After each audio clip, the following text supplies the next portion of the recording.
for transformational work, but only insofar as our language and ideas are accurate and precise. The more clearly and specifically we have insight into ourselves, the more possible it is to let go of old debilitating patterns from the past. As we let go of our old patterns, our awareness expands and our sense of self shifts. Accurate, precise, clear language is therefore vitally important, and we continue to search for the most exact expression that we can. As our teaching evolved, we began to be aware that it was outpacing the expression of the ideas which had been published in the first edition of Personality Types. Moreover, there were also a number of important original discoveries which could have gone into the first edition, but which were withheld for a variety of reasons. The success of Personality Types has afforded us the luxury of being able to include some of these other findings, as well as to enrich and elaborate on the original book. Houghton Mifflin Company has generously allowed us to do so, and we have added some 50,000 new words to the original text.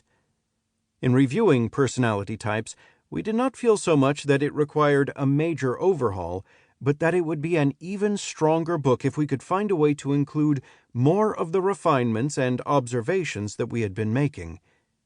In the 9 years since Personality Types was first published, we have made many new discoveries which have greatly clarified previously unexplored or unnoticed areas of the types and the Enneagram as a whole. We believe that the inclusion of this new material significantly enlarges our understanding of the types and makes working with the Enneagram easier and more effective. Even so, we have not been able to include all of our new discoveries, since some of them are too advanced for this book, and including them would strain it to the breaking point. A noteworthy change in this new edition involves an elusive quality: its tone. We have attempted to give this new edition a softer, warmer voice, while retaining the elegance, richness, and precision of the original version's language.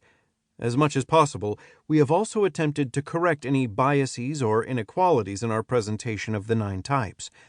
We have wished to be as even-handed and objective in our descriptions as we possibly could. Our intention has been for our listeners not only to be able to find their type, but to have a less difficult time recognizing and acknowledging the problematic aspects of their character structure. We knew that this would require a compassionate and gentle approach, and we have endeavored to incorporate this in our revised type descriptions. One of our most important original discoveries that we have included here for the first time is the core dynamics with their levels of development for each of the 9 personality types. Prior to their publication here, the core dynamics were available only to students who had attended our professional training programs. This new edition now makes these available to the general public as well as to researchers and mental health professionals. The core dynamics are explicitly presented in the appendix at the end of this book, as well as implicitly in the descriptions of the levels of development in each of the 9 type chapters.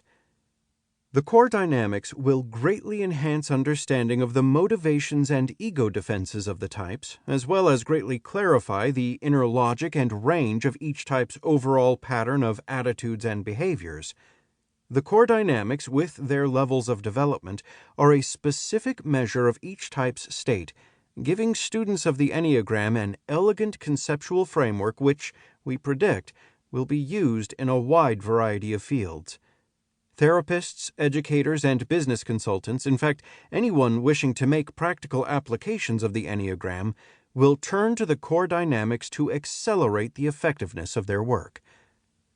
We have also greatly expanded our discussion of the origins and history of the Enneagram symbol and our account of the modern development of the system.